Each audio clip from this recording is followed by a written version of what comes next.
Whoa, this is not a bash Xbox, bash Crackdown type of video. This isn't actually a negative video at all.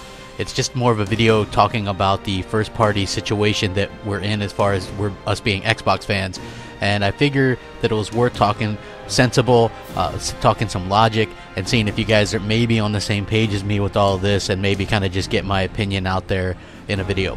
What's up, everybody? If you didn't know, this is Crapgamer Reviews, back with another video. Thank you guys for checking it out. So we pretty much talked about Crackdown all we can.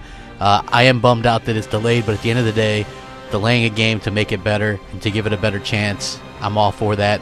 The real problem is, well, multiple problems that haven't really been discussed in terms of Crackdown 3 is, one, I look at Crackdown as a significant franchise for Xbox.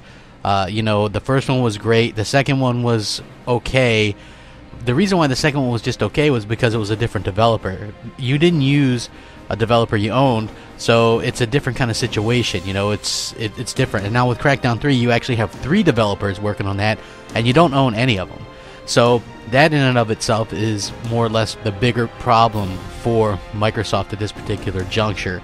You have, you know, you own a few studios. You know, you have some good tentpole studios: 343 Industries, The Coalition, Turn 10, Rare, and I'm even including Mojang, even though they're not really helpful in the exclusive department. But these are really tentpole, really good developers, right? I don't care what anybody tries to say. These are really good developers. 343 Industry, they are fantastic developers doing the Halo series. The Coalition, of course, Gears of War series. Turn 10, no doubt, they do the best racing series. Rare, seems like they're back on track with Sea of Thieves, and Mojang, of course, makes like one of the most popular games of all time and maintains that, Minecraft. So these are what I like to consider tentpoles, and if you don't know what the term tentpoles, they hold up the tent, right?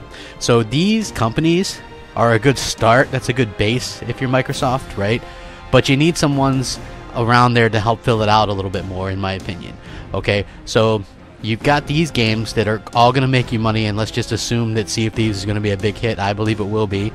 And then you have your tentpoles of Halo, Gears, Forza, of course, Minecraft, and then, like I said, Sea of Thieves. These are money-making IPs, right? So that should afford you the opportunity to make other studios, to make other games, right? I think that would be the best idea. Now, they do have some good second-party studios. Certain Affinity, who obviously did like the Halo Wars stuff, or actually they did Halo Combat Evolved and some of those things. They actually work with Iron Galaxy, of course, with Killer Instinct. Saber Interactive is another one that does some work on Halo stuff behind the scenes. Undead Labs, they have a deal with them for the State of Decay games. You have Armature Studio, which did Recore. They're more of a new studio, but they're not owned by Microsoft. You know, you had, let's see, you have Frontier Developments, which did stuff like Zoo Tycoon and Scream Ride. Obviously, Playground Games is one of the better ones. Ruffian Games did Crackdown 2. You have Reagent Games doing Crackdown 3, but you don't own any of these.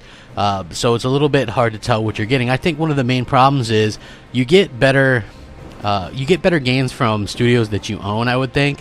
And so this is the real problem going forward, is you don't have that level of interaction. You see, one of the reasons Scalebound fell apart is you don't have that interaction. You don't own that studio. Fable Legends fell apart, even though you own that studio. You kind of pushed them into that, you know, and that probably wasn't a very smart idea. You got to take a little bit of risk when it comes to giving people their exclusives and their games. You don't have to do a certain thing or do something just because Sony does it, but I think you have to go outside your comfort zone a little bit. If you didn't go outside your comfort zone a little bit, you wouldn't have games like Halo or Gears. You know, there's lots of IPs that you could explore. There's even new IPs that you could explore. But the bottom line is, there is a incredible rift in the middle of the Xbox exclusives department right now, and simply put, it's because they lack the studio talent to do that. They need to kind of come out and announce that they're putting together some new studios, and maybe go to the people and say, hey, what would you like to see?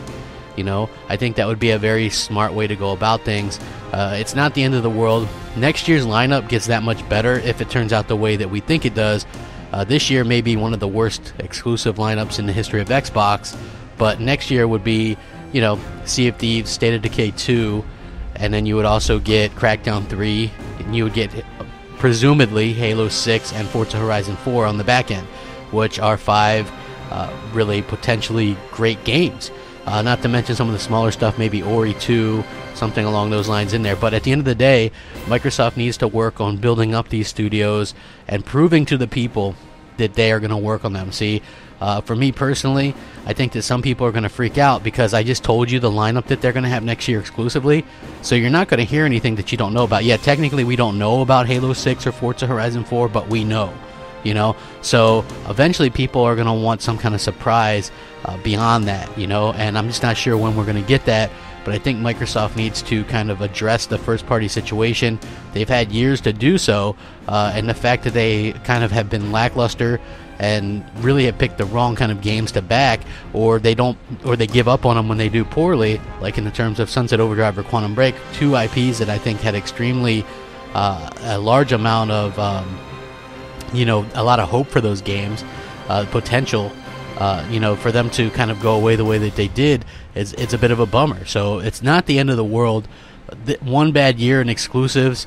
If you're a PS4 fan, you've had multiple years, bad years of exclusives. So at least this year, you know, we can focus on having the best multiplats, and I think that that's important too. You know, exclusives are important, and so are the multiplats and having the best versions of those games. So no reason to get totally bummed out. Microsoft can right the ship. It's just going to take a little bit of patience and time, and they have to really have some forward thinking with this. I'm very curious to hear what you guys think. Sound off, rate, comment, subscribe. Rack 'em up. Crapgamer out.